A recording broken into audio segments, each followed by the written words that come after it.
Hello everyone, my name is Surbhi. I am Assistant Professor from Ramesh Institute of Vocational and Technical Education. This lecture is lecture number 33. It is from Industrial Pharmacy 1 BP 502T. So today's topic is we are going to learn about formulation of injection, sterile powder and large volume parenterals. Okay, so let's move into the lecture. Parenteral products. In the previous lecture, we have understand what is a parenteral product. It should be have a very sterile preparation. It should be free from any kind of a microbial contamination. Majority of parenterals are formulated as a solution due to ease of administration. We need any kind of ease of administration inside it. During the formulation, aseptic environment should be maintained. In the previous video, I have told you in a particular aseptic environment, aseptic chamber, aseptic area, we need to have order in which microbials should be easily maintained, microbial contamination should be easily removed. That is what we need to formulate inside the parenteral products. Okay. There are lots of things that we are included inside the particular parenteral products, that is number one, antioxidants. Antioxidants are those agents that protect from oxidative degradation. Example is ascorbic citrates. Okay. Antioxidants are basically used to protect the particular formulation from any kind of oxidative degradation. That is why these are being added. These are all kind of additives that are included in the parenteral products while during the formulation. Today's topic is we are going to understand the formulation of a parenteral product. So these are the additives that we are going to learn one by one, and then we are going to understand the process, how it is getting processed. Okay. Number two, we have buffering agents. Buffering agents are majorly prevents the change in pH. pH is very much important because your particular formulation is directly incorporated inside your systemic circulation.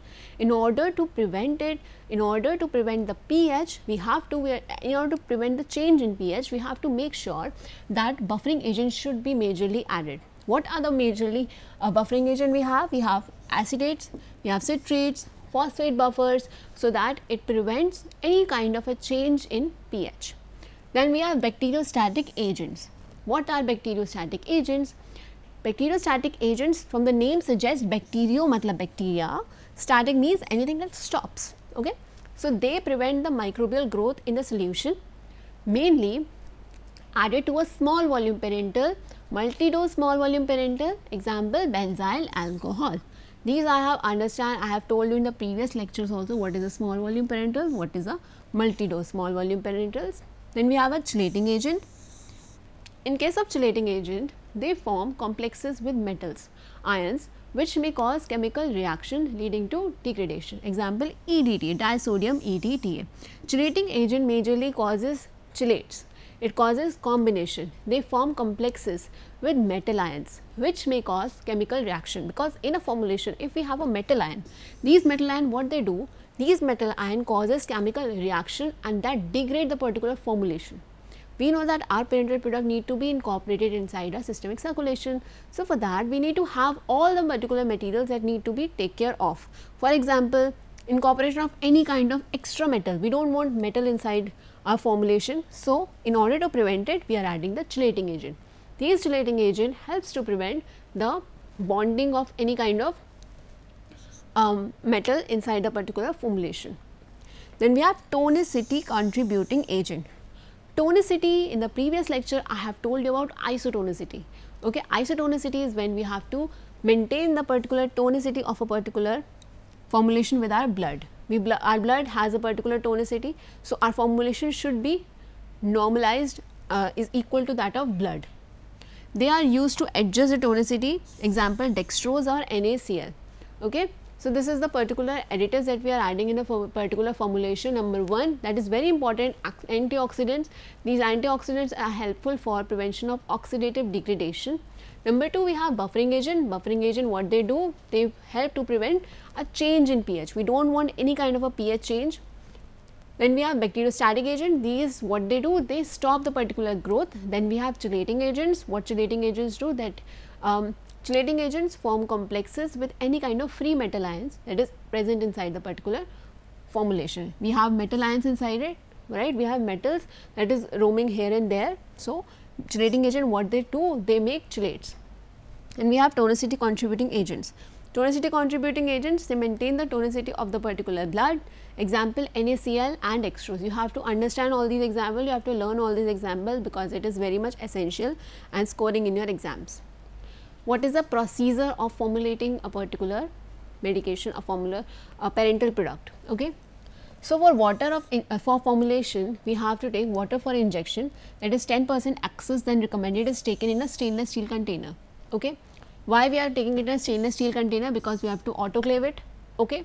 First step is we are going for water for injection. We are taking water for injection in a stainless steel container. That stainless steel container is then autoclaved. Tank is sealed and heated for 121 degrees Celsius for 20 minutes. Why? Because we are autoclaving it. Okay. What we are doing, what we did, we took water for injection in a particular stainless steel container. Then we sterilized our water for injection in the autoclave from 121 degrees Celsius for 20 minutes. Okay. Then we have pressure developer slowly released and temperature reduced to 60 degrees Celsius. What we are doing, when autoclaving has been done, the product is sterilized. What we are doing? We are just removing slowly, we are just removing the pressure slowly, we are decreasing the temperature to 60 degrees Celsius, so that we are able to easily remove it. Then 30% water for injection separated for future use. Okay, we will discuss why we are separating this kind of 30% water for injection in the further, this will be used later on. Okay. Then we have remaining water for injection at 60 degrees Celsius, dissolve buffering agent by vigorous mixing. So, what we did in the previous slide, I told you we are taking water for injection. What we did, we autoclave it at 121 degrees Celsius for 20 minutes. Then we just hold it for 60 degree, we hold it for few time, so that the temperature can come to 60 degrees Celsius.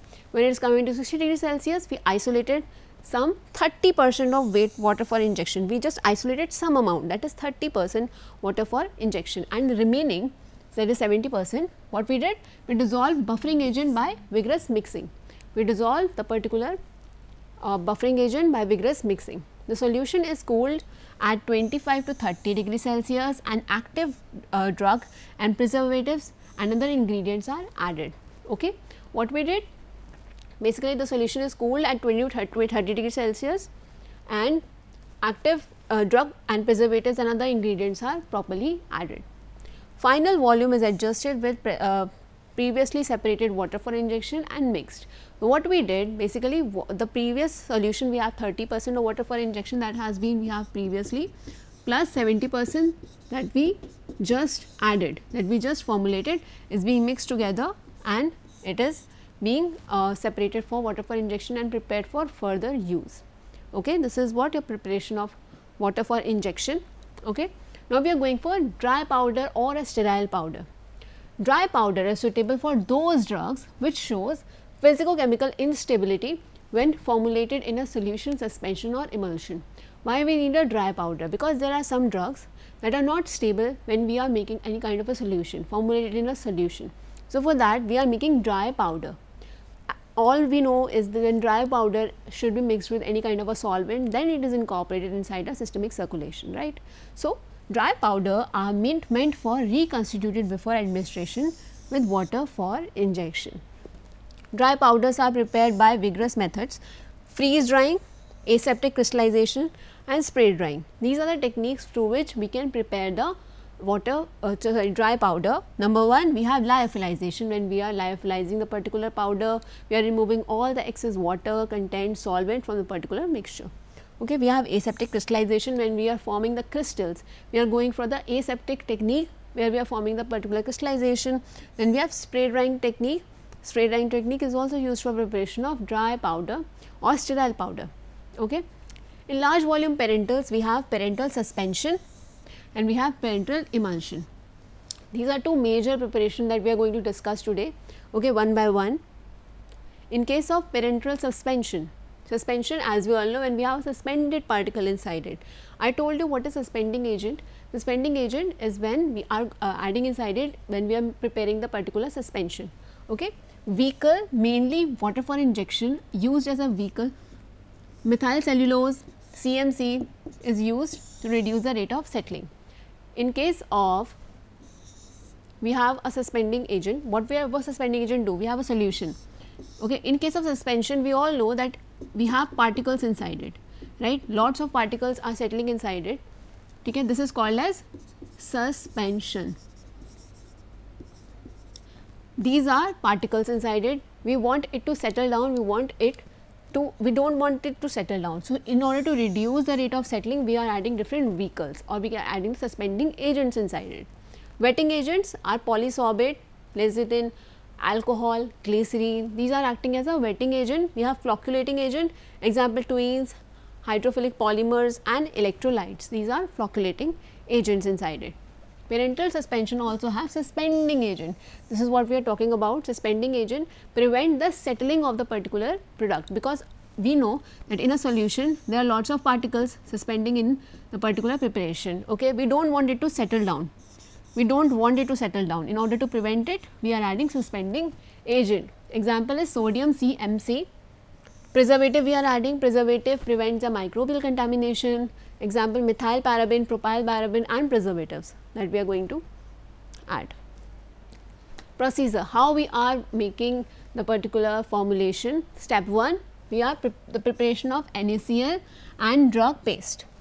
Okay. NaCl and water for injection are taken in a wide mouth bottle made up of Pyrex glass, and mixed insoluble drug is added above solution to form a paste. What we are doing, if we have a container, we have a Pyrex glass. Okay. What we are adding, water for injection and NaCl, means water for injection is the one thing we need, then we need NaCl, both are mixed in a particular Pyrex glass, and mixed insoluble drug is added to above solution.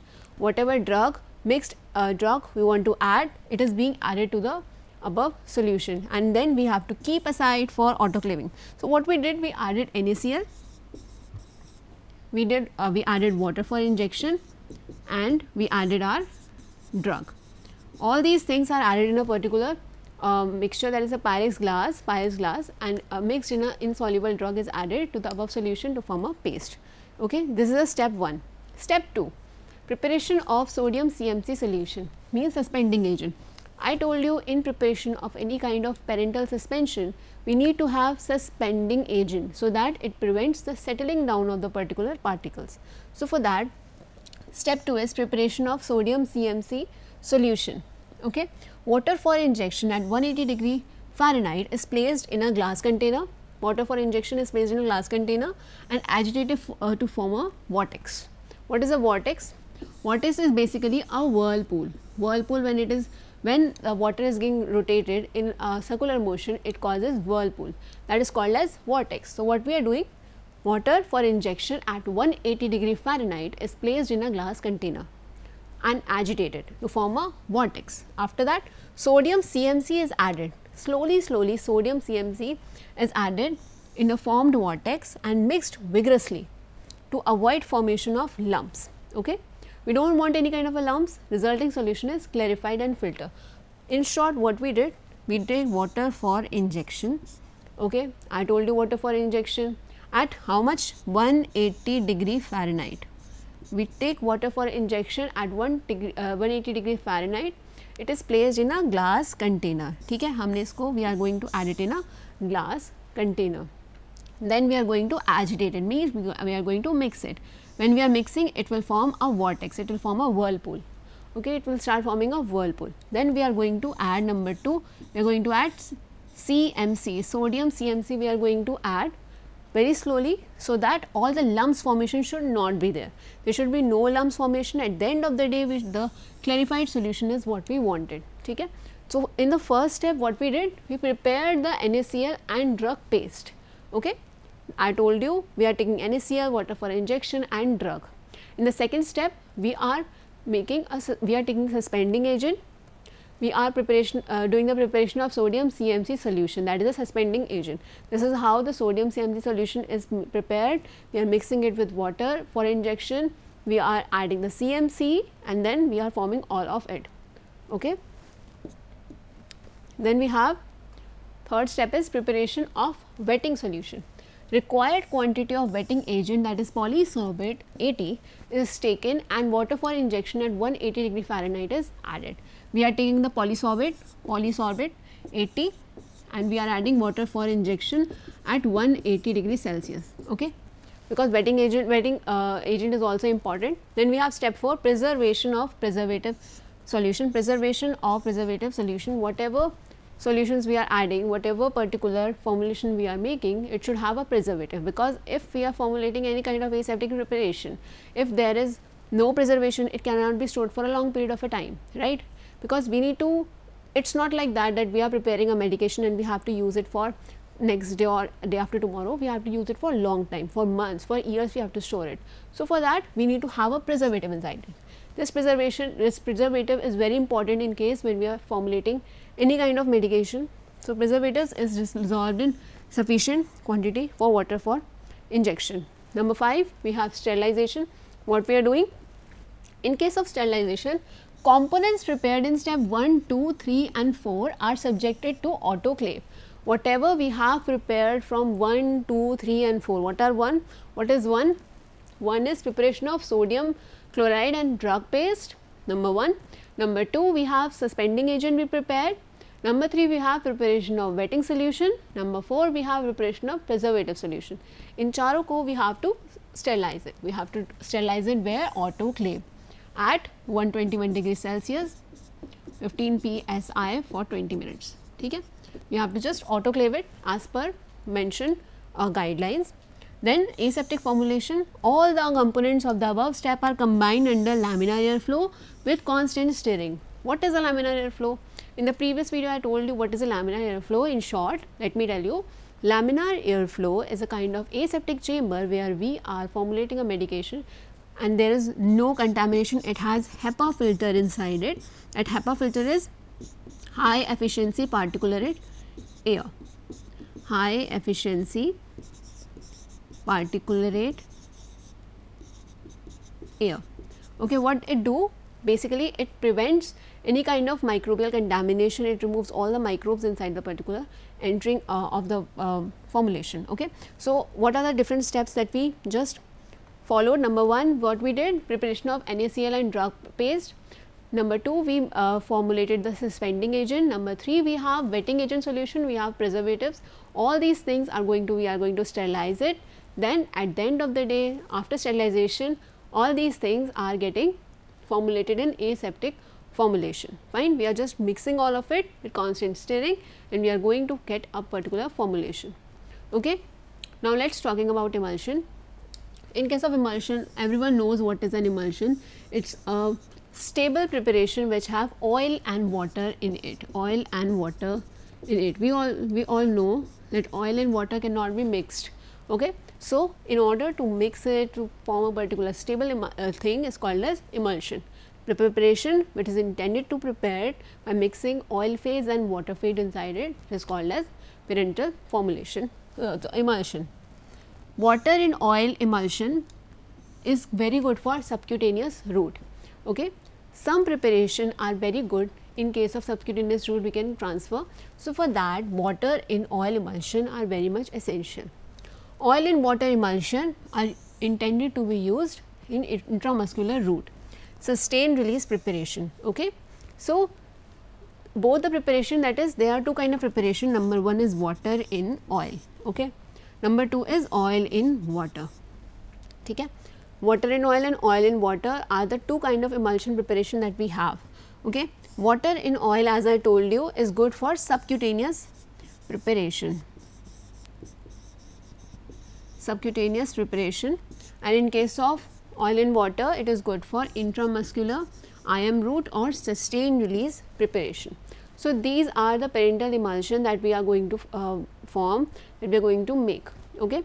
Before preparing emulsion, oil soluble and water soluble constituents are separately dissolved in an appropriate phase.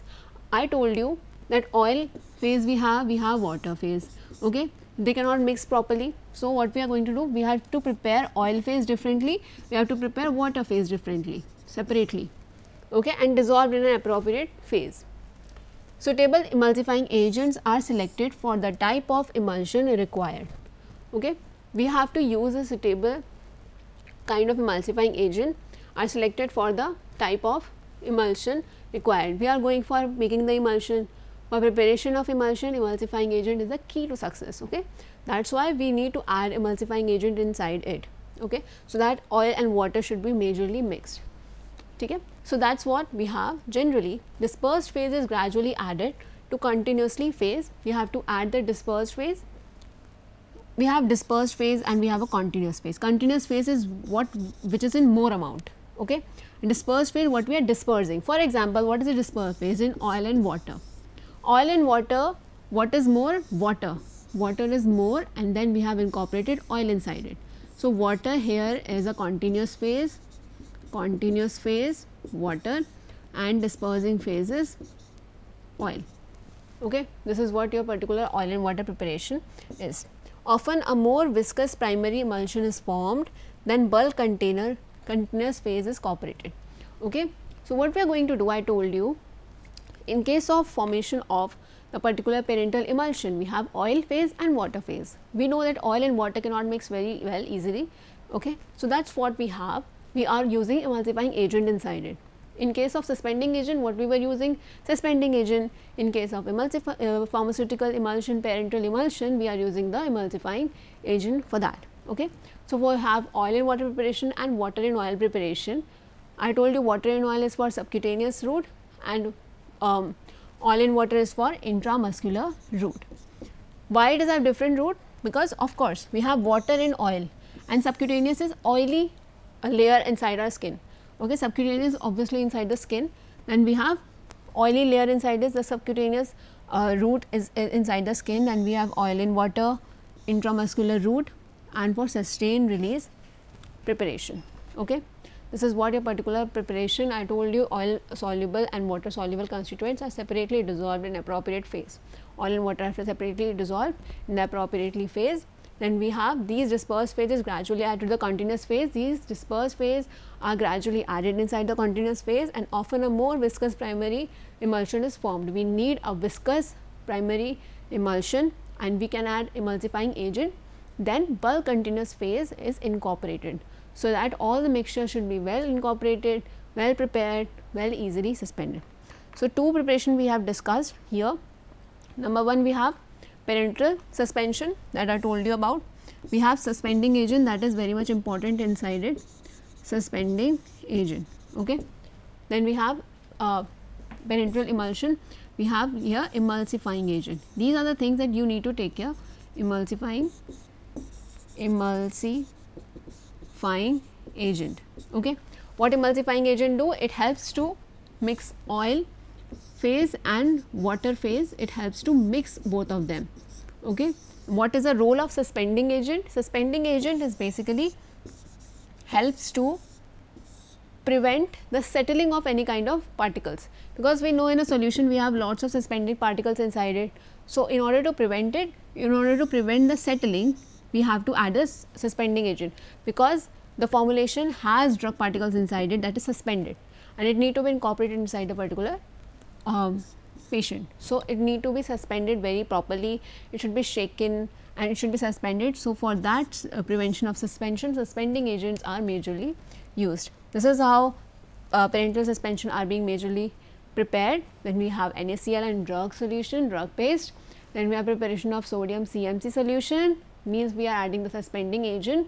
Then we are preparing the wetting agent by adding polysorbate 80, water for injection at 180 °C. We are going to mix all of it. Then we have step 4, preservation of all the preservative solution, because I told you preservation is quite important and very much essential for all of it, okay. Then we have sterilization, means all we have to autoclave it at 121 °C for 20 minutes. Then we have aseptic formulation. In aseptic formulation, HEPA filter is always there in order to prevent all the contamination, all the mixing all the components inside it. HEPA filter is majorly required. Then we have parenteral emulsion. I told you in emulsion we have oil and water preparation, we have to just mix it off, and then what we have to do, we have to add emulsifying agent inside it, so that all these things can be mixed very appropriately and dissolved in a very appropriate phase, okay. So these emulsifying agent are selected at the type of emulsion required. What kind of any kind of emulsion we need, emulsifying agent are majorly required. All these things we have discussed in this today's lecture, okay. So thank you students.